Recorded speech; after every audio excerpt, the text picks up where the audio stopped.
Some of you may or may not know that I've been waging war against the Jay-Z propaganda talking point, and that's even as a whole venger. And that talking point is that Reasonable Doubt was Jay-Z's best album. And it started with Hov himself. If you don't recall, months ago, actually probably like a year ago, I brought up, the rankings of Jay-Z's album. And then I went and referenced when he ranked Reasonable Doubt, I believe, #1. And I was like, Jay don't know his own music better than me. He doesn't have a master's in Hovology, right? And I had multiple theories as to why Jay was pushing that talking point, right? Obviously, I'm saying a lot of this in jest. Some of y'all take this too literally, but whatever. Got to give a disclaimer. So I said his top 3 albums for sure are Blueprint 1, Black Album, Reasonable Doubt. I think that's how I ranked it. Sometimes I flip-flop around Black Album and Blueprint. But however, I'm here to say I think I lost. I think his narrative setting has beat mine. And sometimes you got to admit when you're taking an L. And I'm now willing to concede that Reasonable Doubt can be flip-flopped around any way you want in any order in that top 3. But I will not accept any other record being in that top 3, okay? Now that we move that out the way, the reason I'm telling you guys this is because Jay just released the original recording of Dead Presidents, and I find it interesting. Also, they changed his artist profile picture to match, a picture from the original music video of Dead Presidents. Now, why is this kind of important? Well, let me show you something. Most of you are familiar with this Dead Presidents, which is Dead Presidents 2, right? Now, here's the thing. This version that they put out, I remember when I first heard it was on YouTube with a video. And I was like, because remember, I'm a kid. So I probably heard this version like in the late 2000s. I was like, this don't sound like Dead Presidents 2. What's going on here? Now, hook sample is still the same from Nas' World Is Yours. But anyway, I find out that this was a promotional single that they shot. This was the first recording. And then, actually, I'll just show it to you. It's better I show you. Shout out to Complex for this write-up. But anyway, yeah.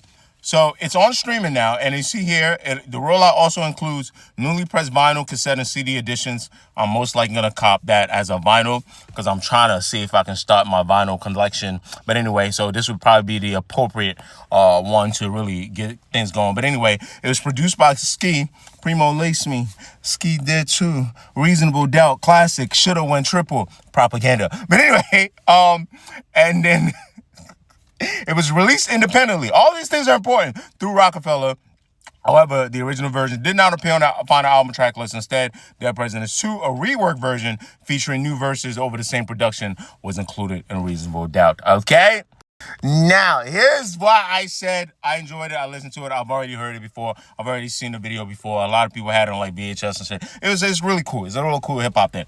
But here's why I said what I said at the first time. I'm only going to reference one propaganda talking point one talking point as to why Hov pushes this Reasonable Doubt propaganda.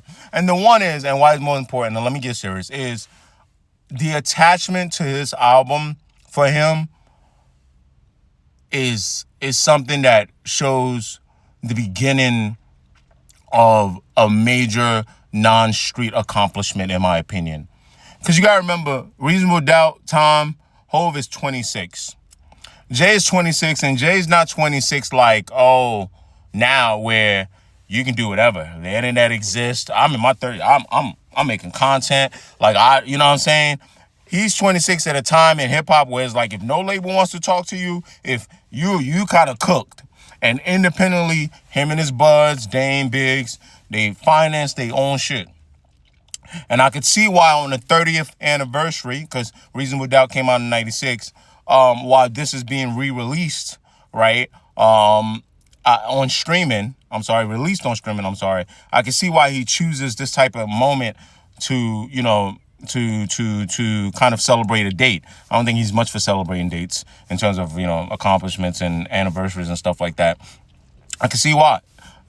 This was the first project they fully funded themselves. They shot that video themselves. They recorded that song themselves. When not really a lot of people wanted anything to do with Jay, and taking their street money and investing in themselves. So I think for Jay, that is his attachment. And I think for a lot of older people that are slightly older than me, because I was a baby, right? So that means the people in their 40s that I kind of talk to about hip hop, what like Blueprint 1 would be for me, right, is kind of like what this is for them in terms of Jay-Z fandom, because they're in their teenage years when this drops and Reasonable Doubt drops. So they probably like have more of an attachment why it's the best. Obviously, it's Jay-Z's music. If he can rank it however he wants to rank it. But now that I'm thinking and processing all of this information, like, oh, okay, it doesn't change the music. Like, I love Reasonable Doubt. Don't get me twisted. I think it's some of the better display of Jay-Z's ability to use certain literal devices in his music and his rapping. I hope I said that right, but whatever. Let's keep going. And it displays certain skill set, more advanced, technical lyrical ability. Before he decided, I'm just gonna dumb things down, and you can see some of these singles here and make my money.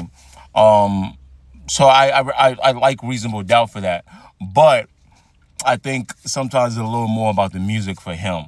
And I think that's what this release tells me. Okay, good talk. I've kept y'all here long enough.